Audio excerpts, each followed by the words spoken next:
822.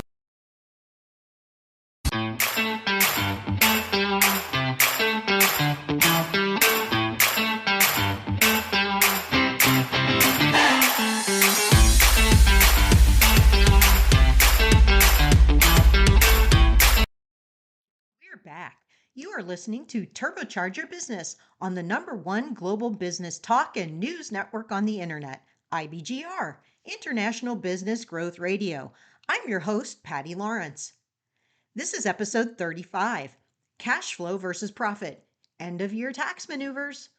Be sure to go to our website at ibgr.network and download the show notes. So what does that actually mean, end of year tax maneuvers? Well, it's some of the moves that you as a business owner can take advantage of with some help from your tax professional, of course, that will lower your tax liability for the end of the year. So you can make these maneuvers, if you will, or take these actions now in the current year to affect what you owe and your tax calculation for April. So what does that actually look like? How do we actually do that? And what are some of the kinds of things that we're talking about here? Well, first of all, I will tell you I am not a tax professional, but I have enough experience working with tax professionals and working with business owners to bridge the two together. Because what I intend to do, especially for my clients, is protect them from the information gap that they might not get the full story from their tax professional. They just need a little bit more translation. The devil's in the details, of course. So what does that entail? Well, first of all, if you're working with us, we would be looking at projecting or forecasting a full year P&L for you. Well, why would you do that? That's a tool. That's a tool that you can provide to your tax professional. What do they do with it? Tax professionals are going to look at that and say, oh, I see. Here's where your business is going to finish. And depending on what kind of legal entity your business is, if you're an S Corp, it's a flow through. So all of that will come through on one of your schedules, right? One of your tax schedules will come into your 1040, your personal 1040. If you're a partnership, it comes through differently. It comes through a K1. If it's a sole proprietorship, it comes straight through and it is reported as income on your personal, against your personal Social Security number. So there are a lot of different ways those can come through, and depending on how your business is organized from a tax standpoint, the entity type, that will drive how the tax treatment for these things. So definitely take these ideas and concepts, present them to your tax professional, because everybody's situation is going to be slightly different, not only on the business side of it, but also on the personal side, because you've got other things going on the personal side. So I won't give you tax advice. I will give you ideas to talk about and concepts to talk about with your tax professional, because they go into end of year tax planning. So I call it tax maneuvers. Tax planning, tax maneuvers, kind of the same thing. What are the to-dos? So first off is projecting that full year profit and loss statement. What does the full year look like? Because that's what's going to translate into your personal tax situation. The second thing to really understand is what's your balance sheet look like as a result of that. You need to understand what your cash level is in your business as of the end of the year, because that will go into making some of these decisions. Do you have cash to make some of the purchases? Of course, I told you before, cash gives you options. So when you know what your cash position is, you will be able or unable to take advantage of the options that are put out in front of you by your tax professional. So we've got two things. First two things: project your full year P&L, understand your cash predicament, your cash balance as of the end of the year. So, given that information, that opens up a whole world of what ifs. All right. So, what if, right? What if you could take advantage of some things? Or maybe you can't take advantage of some things based on where your cash position is. Some things involve cash, some things don't involve cash. And what I'd like to do is I can't stress enough, some of these things don't require cash. So if somebody says, go out and buy a vehicle, if your tax professional says, go out and buy a vehicle, that doesn't mean you have to pay cash for it. As a matter of fact, strongly, I would prevent anybody from doing that. If you were my client, we would be having this conversation. You would not be paying cash for a vehicle. You would put down an amount of money for that, whatever the down payment needs to be, and financing the rest. Because from a tax perspective, you might be able to take advantage of accelerated or bonus depreciation, which is non-cash. We talked about that earlier in an earlier segment.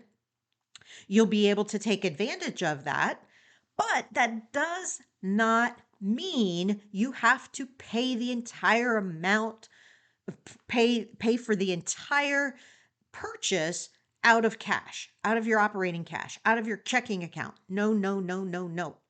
So I say no to that. And, be sure to put in the show notes or email me. If you need to hop on a call with me, let's hop on a call. I will tell you that is not the right way to do it. So if you buy a vehicle, you should be paying for it over the time that you're going to use the vehicle, not dissimilar to depreciation. Okay? So earn your revenue, earn your sales off of that particular asset over time and pay for it out of cash flow, not pay for it out of your checking account balance or your reserve balance. No, let's not do that, because I've seen that happen before. And then what happens is it puts people in a cash crunch, in a bind come first quarter, come pay the tax, right? When you have to pay the tax on March 15th for your company or April 15th for your personal, that becomes problematic. All of a sudden, you don't have enough cash on hand because you spent it all in one chunk on that purchase. So let's not do that. Let's not put ourselves in peril a few months down the road because we didn't make the right choice when we bought the vehicle or when we purchased the asset. Okay? Promise me you won't do that. Another way we can, another maneuver, if you will, is optimizing retirement contributions. So, can we max those out? These are options. I'm not telling you how much to put in, I'm just telling you what to look at, the different areas that you can look at for these tax moves. Okay, so look at optimizing your retirement plan contributions. And that one, my friends, is going to require cash.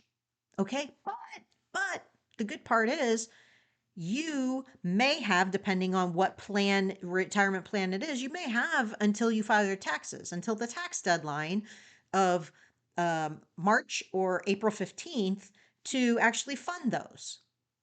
Yay. So let's keep that on the list, but understand what your cash balance is and how that may impact that cash balance.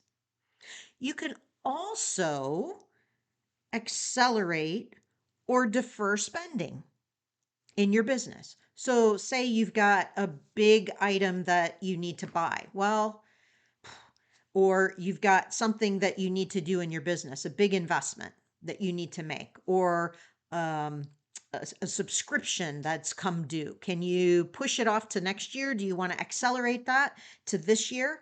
Maybe you could put it on a credit card and then you buy 30 days, right?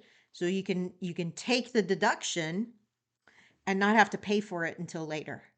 Those are some ideas as well. Also, review your accounts receivable for bad debts. Those are non-cash because you're not going to you haven't collected it, you're not going to collect it. Let's get it off the books, right? If it's never going to be collected, let's clean that up and get it off the books. You can also contribute to an HSA depending on your situation. If you have an HSA or within your business or your spouse, whatever that is. Oh, wow. Here's another one. You can give to charity. Increase your charitable contributions. We talk a lot about, how do we impact our, the people around us, right? Our clients, our team members, our community. Whew. Giving to charity, that's impacting your community in a positive way. And oh, by the way, you may get some tax benefit for it as well. Always consult your tax preparer, tax professional for what that is in your specific circumstances. So, all of that said, we have some maneuvers, but think about them carefully.